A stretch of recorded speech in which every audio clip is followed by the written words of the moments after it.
everyone, it's Cassie and welcome back to my channel. Sorry if you're crooked. I don't know. I'm a shaky lady. So today's video is going to be a reading vlog and kind of a review of Good Girl Bad Blood from Holly Jackson. So if you don't know, if you're new to my channel, a couple weeks ago I did probably a month ago by now actually, I did my first reading vlog and book review of A Good Girl's Guide to Murder. I decided I'm going to do one for each book, so we are on to the second one, which is Good Girl Bad Blood. In this video I'm going to have non-spoilers and spoilers. Last time I just divided it into those little chapter things. I don't know, it's the first time I ever used them, so I don't know if I did it correctly. But you'll be able to see if you don't want any spoilers, there'll be a non-spoiler review at the end. But if you did not watch my other one, you should check it out. I'll leave it in the cards and in the description box below. But I gave A Good Girl's Guide to Murder like a 3.5 stars. I did really enjoy it. I thought it was a good YA mystery, but I also did guess some of the twists, so they weren't very groundbreaking. But I also did mention that I read a book that was pretty similar to it, so that's why I guessed it. So I'm hoping I'm hoping in this book I won't guess any of the twists or turns or plot twists or whatever, because it's a whole different story. If you've never heard of A Good Girl's Guide to Murder or anything, it's just basically about this girl named Pippa, and she decided to do her grade 12 capsule project on the murder or disappearance of Andie Bell. I literally am the worst with character names, so let's just get that pointed out right now. It's gonna happen with this book as well, but I already forget what that girl's name was. But this girl, her body had never been found, so everyone assumed she was murdered, and everyone assumed it was her boyfriend, and her boyfriend killed himself, so it was kind of solved because he said he did it, but they never found the body. So she decides to do her capsule project on trying to prove him innocent. Then they just figure out what happened the night that she went missing. There's a lot of twists and turns. It's a pretty good YA mystery. If you're not super into YA mysteries and you haven't read that many, I think it's a good one. If you've read a lot, you will probably guess a decent amount of the plot twists. But again, I'm very excited. I really like Holly Jackson's writing, and I like the different types but there's different types of media, I guess, in here or something. I know in this book they have a podcast. Her and Ravi have a podcast about Andie Bell's murder, but then someone else goes missing. So actually, I'm just gonna read the synopsis. If you don't want to know any spoilers for anything, now will be the time to skip ahead. Pip is not a detective anymore. With the help of Ravi Singh, she released a true crime podcast about the murder case that they solved together last year.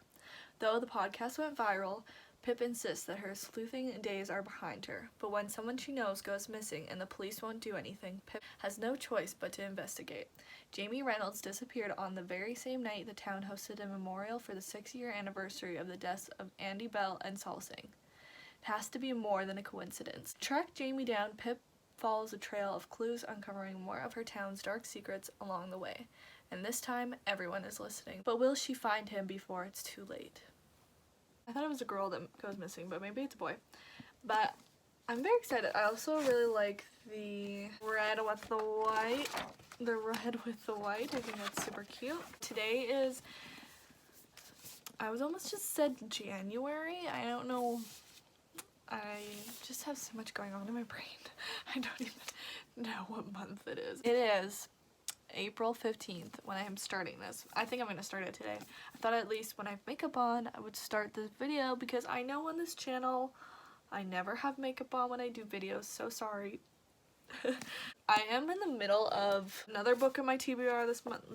Book was on my TBR this month, but I am in the middle of another book. But I have a lot of time this next week and a half, so I thought I would just start this so I can give a good vlog. I don't know if anyone's doing sprints this week. I know Mel is doing sprints on Saturday, but I think she's doing them at like 6, and I think I won't be at home. So I also just joined Mel's Patreon. So if you're from there in the Discord, hello. Thanks for checking out my channel. I'm not gonna like hurry through this unless I'm like obsessed with it and I want to keep reading it, but I thought I would start it now so I can use all of next week and the end of this week to read it. So I just thought I'd start it now. Just not be in a hurry to read it so I can enjoy it, but also if I hurry and read it because I'm enjoying it, like nothing wrong with that. I also just found out that there is like a novella for this, so if you've read that, let me know down below. I've never heard of it, but then I saw someone put it in their TBR or something and I wrote it down. I was like half asleep and so I was like, I need to write this down so I look at it later. I haven't looked at it since, but let me know if you've read that or what you thought of A Good Girl's Guide to Murder, or if you've read this and what your thoughts are on that. But I'm gonna eventually start reading this today. I'm just being a little spazzy. I don't know, I can't sit down and sit still and I can't shut up.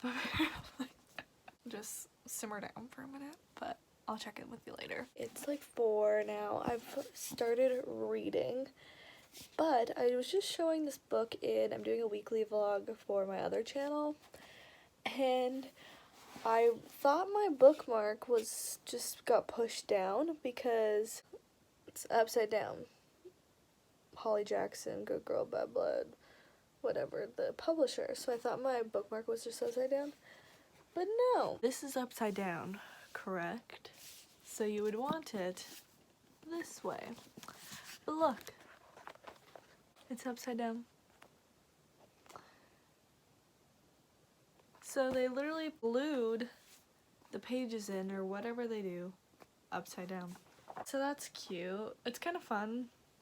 I've read 18 pages.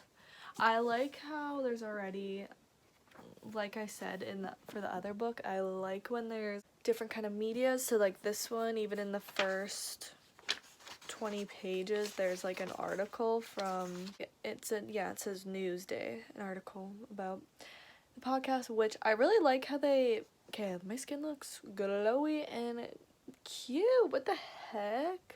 I like how they called the podcast A Good Girl's Guide to Murder. I think that was like really smart, good tie-in.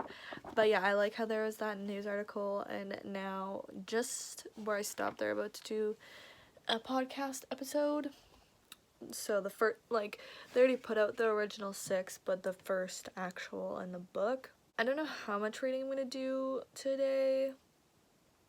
Just kind of gonna feel it out. Obviously at the beginning of books and stuff, it's not super like captivating. Maybe like some books, but like most books, it isn't super captivating in the first like 50 pages, so I'll probably only read like 30 to 50 pages today. This is a fun little part of the book, having a sketch from the courtroom during Max's trial. That's good. Yeah, and also I saw somebody ask if I read TikTok. It's like Tuesday, and I'm only on page 94. This is how I read every day, so all the clips look the same. My cat sleeps here while I read. I'm only on page 94, and honestly, I just don't really have any thoughts about it so far. I feel like it's a slower beginning to the book. All we found out is like that Jamie is missing, and we've talked to his brother and his mom, and that's literally it. So it's kind of just like not slow, but kind of slow right now, so I'm not like super engaged with it, so I just keep putting it down and doing other stuff. Right now I'd probably just skip on to the next book right now, but I'm doing this vlog, so I'm gonna finish it right now. I wouldn't DNF it, but I would just like kind of softly DNF it, I guess.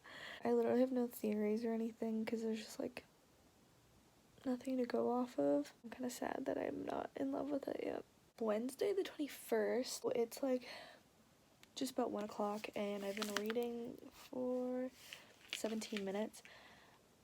I know that because I'm doing some sprints. This is just like old sprints from last week from Mel Reads. I missed these sprints, so I just figured I'd use them to get some reading done, because like I said, I'm like not obsessed with this book right now. I don't hate it, but it's not making me so into the book so far. But I will say I've read like 15 pages or something. And these 15 pages have made me more involved into the story. I'm on page 124, if I didn't say, which is chapter 13. And earlier in the book, this is where my theories are starting to come in. This is just like a very abstract theory right now, but earlier in the book, when Pip is trying to get the police to help look for Jamie, he mentions the chief, or I don't know what his name was, but he mentions that there's a kid missing. So that takes first priority. Just in this kind of phone interview with this guy named George from her grade, George Thorne in her grade, who was at this calamity party that Jamie ended up going to. He heard this conversation that Jamie was having, right, on the phone. And Jamie's obviously upset on the phone, and he says something, not a kid or something. I'll have to find it now because I want it to sound right. He said something about a child, and then he said, "I don't think I can do it," and then walked away. So I think maybe there's a connection of the missing kid and Jamie, maybe. This could be totally nothing, but that's like the first connection or theory that I have. I literally have no theories at all. So far, I hate when books take like 100 pages to get into.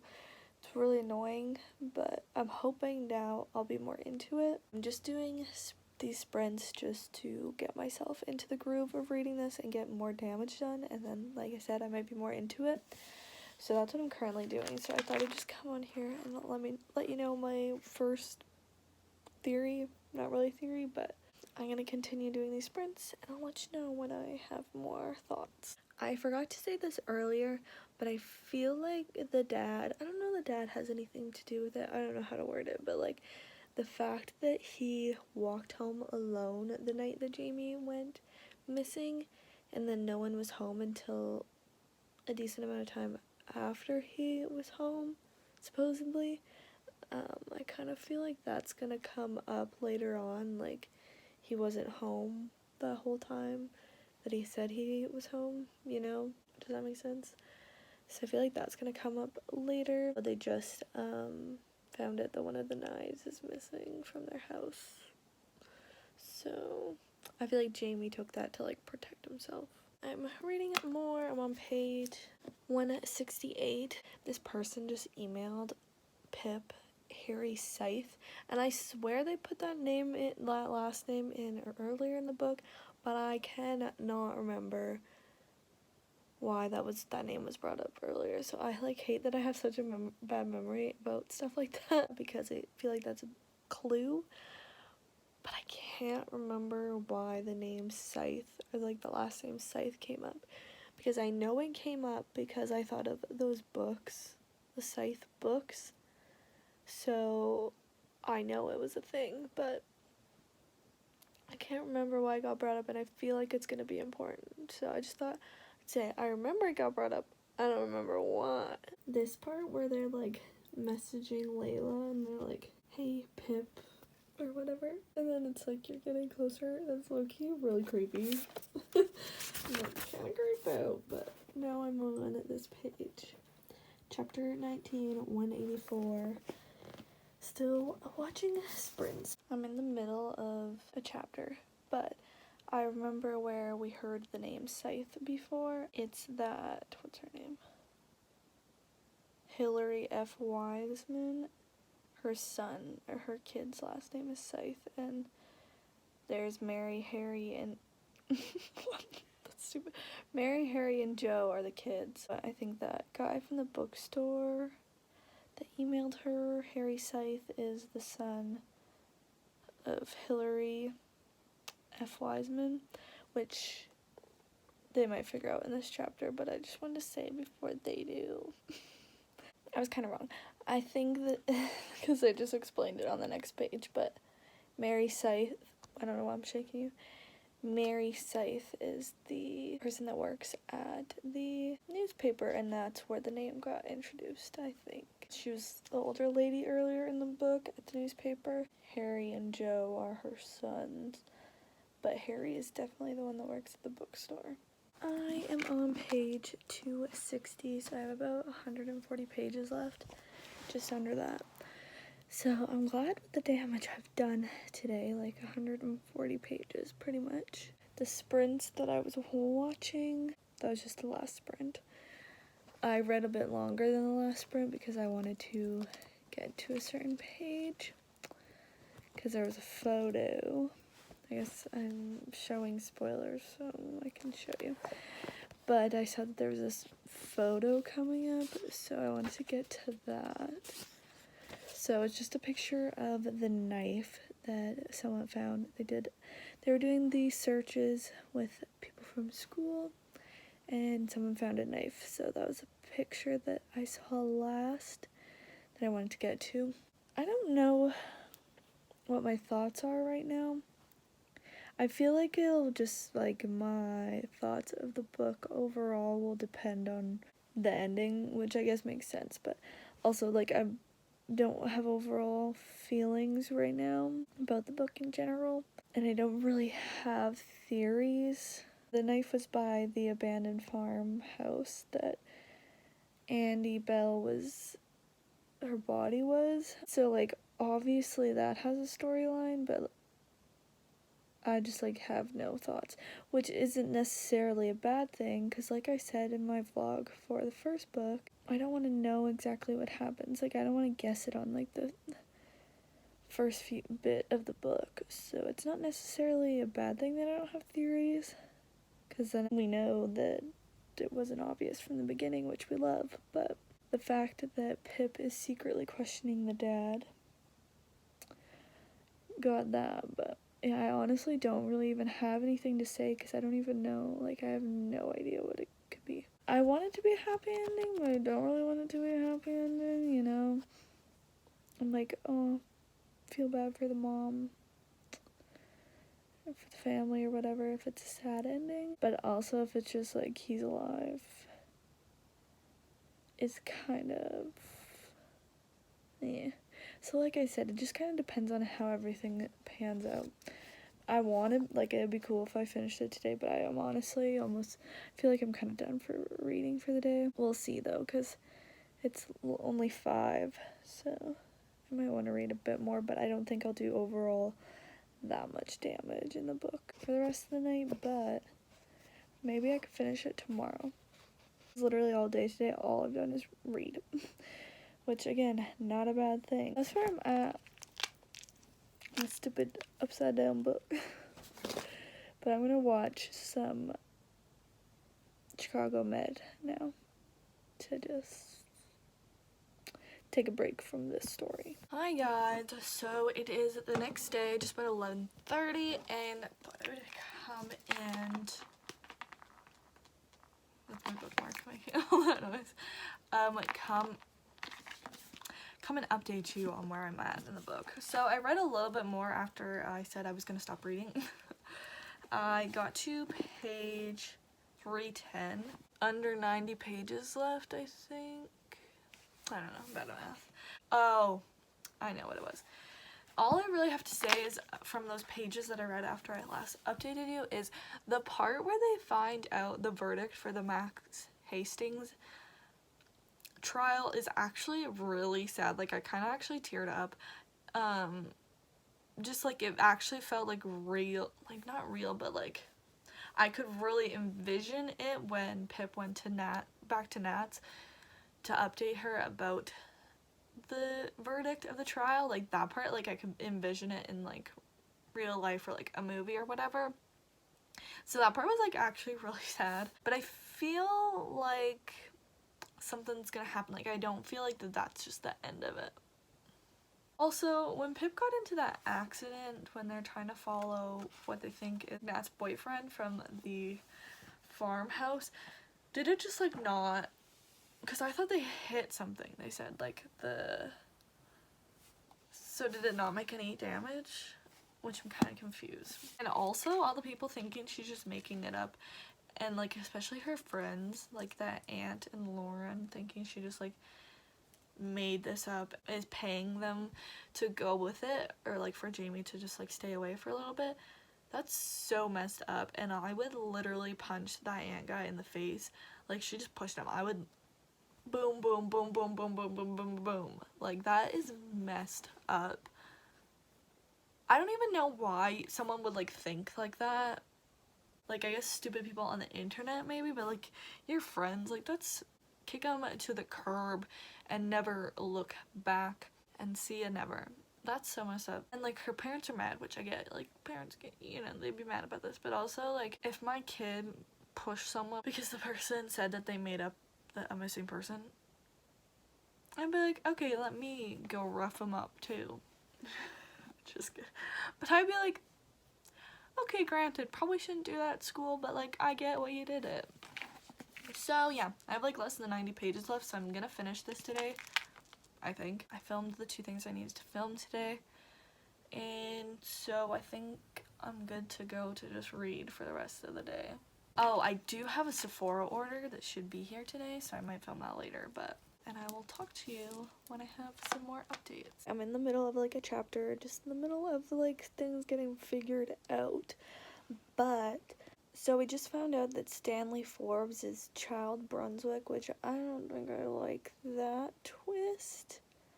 But I'm just gonna say right now my theory of who Layla is, or whatever her name is. I think it might be, Becca. Is that her name, Becca, from the last book that killed her sister? What's her name? I told you I'm bad with names. Becca, whatever. I think it might be her because, I don't know, she dated him. So maybe she's mad at him that he kept that from her. And also, she said that her dad is controlling and that she has a brain tumor, so something like that. Which is kind of weird, but, like, I just feel like she's in jail or whatever she's in. And so she can't come meet them. And obviously, she's not Layla, so she can't come meet them. That's just my thinking. I feel like that's who it is right now. But I don't know. I'm on page 357, so I'm getting closer. I still don't know yet, so I'm not cheating. But Charlie just showed up to the farmhouse or whatever, and I was gonna say earlier after he gave her a pep talk that he's a little suspicious. I didn't know why, but I felt like he was involved, and now I don't know yet because I haven't read it yet, but obviously he's involved. If he's showing up there, I don't know how old they are, Kim and his wife, but they probably know someone that got killed by his dad. I feel like they're in their late 20s, so they're, like, the same age as... that's what I think their connection is. Before I read it, so this still counts as me predicting this, but only kind of... because I don't really know, but that's my prediction. So, like, they're probably Layla, because they're trying to find out who it is. But I think if it was Becca, that'd be kind of fun. But I guess she's probably, like, too good to do stuff like that now, because she didn't mean to murder her sister, so she's not a bad person, or let her sister die, whatever it's considered. Alright, guys, so I finished Good Girl, Bad Blood, and now let's talk about it. This book I decided to give 3 stars, and now I feel better about giving Good Girl's Guide to Murder 4-ish stars. I kind of was at like 3.75 stars for that one, but this one's definitely not as good. And I didn't even really love A Good Girl's Guide to Murder. I was kind of let down by it, if you didn't watch that video, mostly because I heard so many people say it was like one of their favorite books of 2020 and like just one of the best YA mystery thriller kind of books, and it just wasn't for me.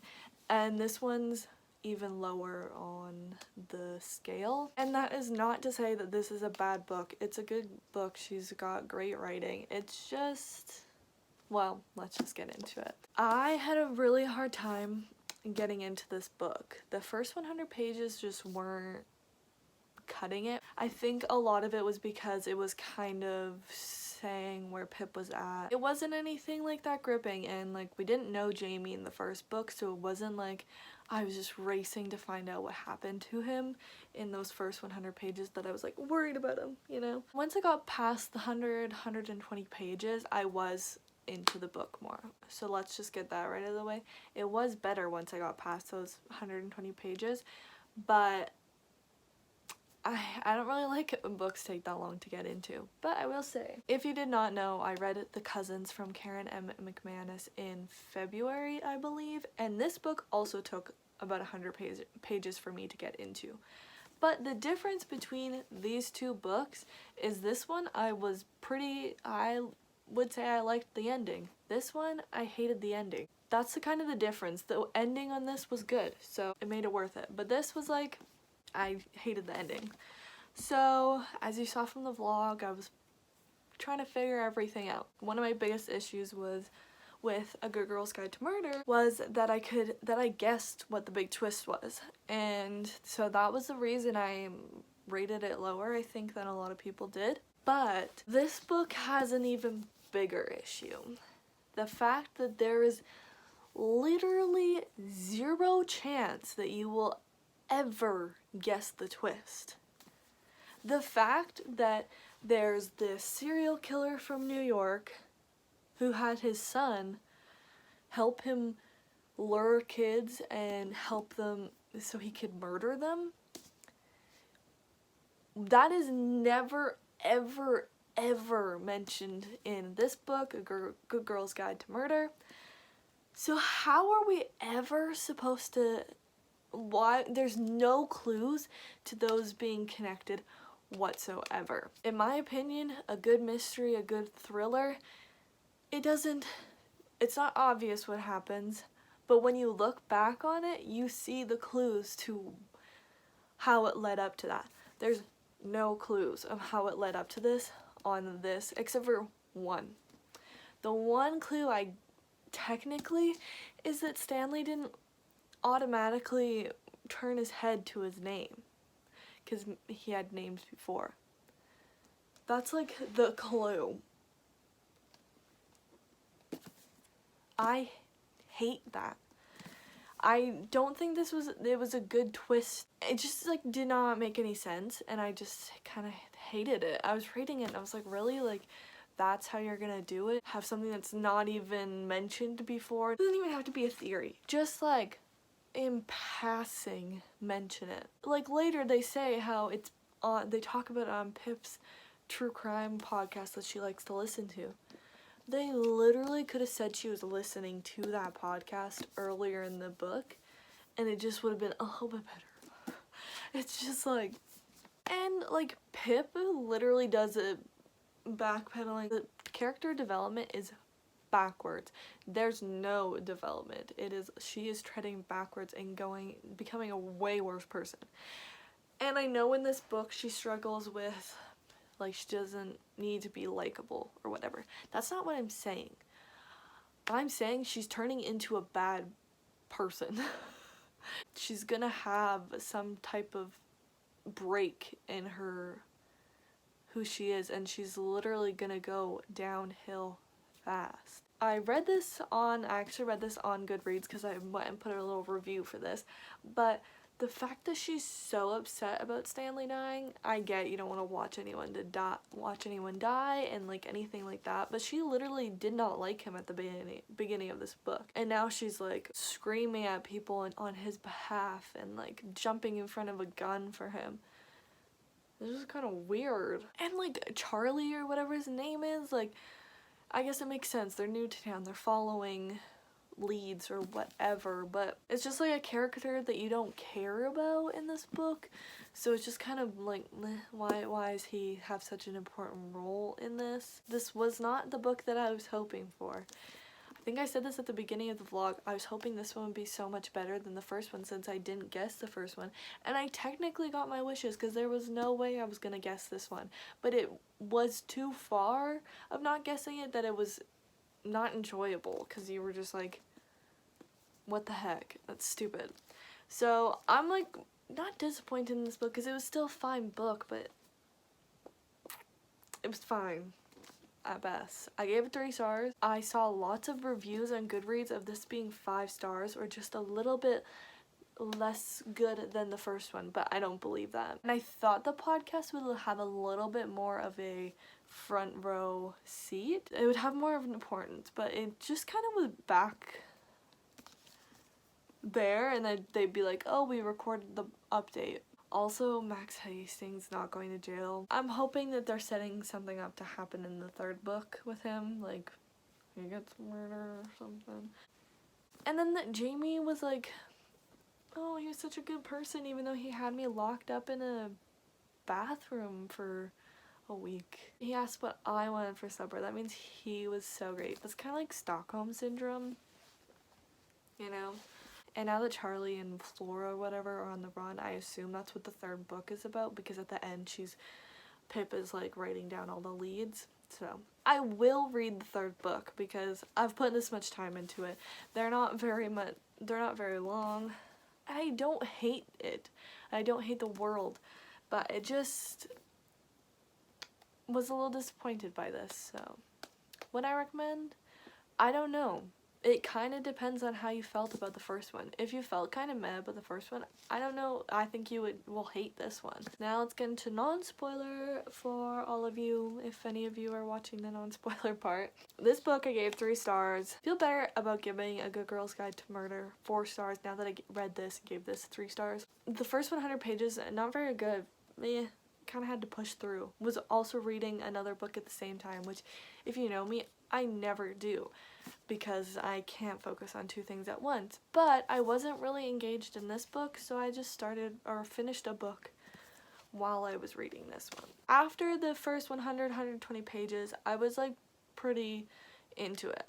That until like the big twist, I was like, okay, let's figure this out. But I was struggling. I could not think of a theory. I had literally no theories. I had no solid feeling about anything. And that is where my big issue comes into, and that is the big twist. And the reason that I had no strong feelings of what it could be is because the twist makes 0 sense. There is not one single real hint, real clue to what the twist will be. There's one tiny thing that you could maybe be like, that's weird, but it's a thing you wouldn't think twice about. I don't want to guess it. I don't want to guess your twist, but I want it to make sense with the story. This literally took an outside source and brought it into this book with 0 connection to any of the story in the first book or in this book. And so that made me mad. A good mystery has clues throughout the book. I don't hate this book, I hate the twist. I guess I should say that. This book was decent, the writing's good, she's a good writer and whatever, but the twist was like stupid. This one's definitely worse than the first one, and I thought the first one was decent, but this one's very average book. I will read the third one because I'm committed. I've read 2, I might as well read the last one. I don't know if I recommend it to others if you haven't started. It has overall pretty good reviews, and I'm not one of them. It's an average review, but it's not super good. I would recommend maybe the first one, but like, I don't think you need to read this one. This one doesn't add anything to the last story, really. Pip gets worse as a character. Her development is non-existent. She goes backwards. So I feel like there wasn't very many thoughts in this non-spoiler review. That is my rating vlog, my book review of Good Girl, Bad Blood by Holly Jackson, the sequel to A Good Girl's Guide to Murder. I hope you enjoyed it. If you've read this book, let me know down below your thoughts. Maybe you had a better experience or better thoughts about the book than I did. Let me know. But yeah, if you like this video, make sure to subscribe and give it a big thumbs up. Both of those would mean the world to me. Comment down below any book recommendations or videos you want to see from me, and turn on post notifications so you never miss an upload from me. Follow me on Instagram and Twitter, which will be on in the screen and in the description box below, and I will see you in my next video. Bye!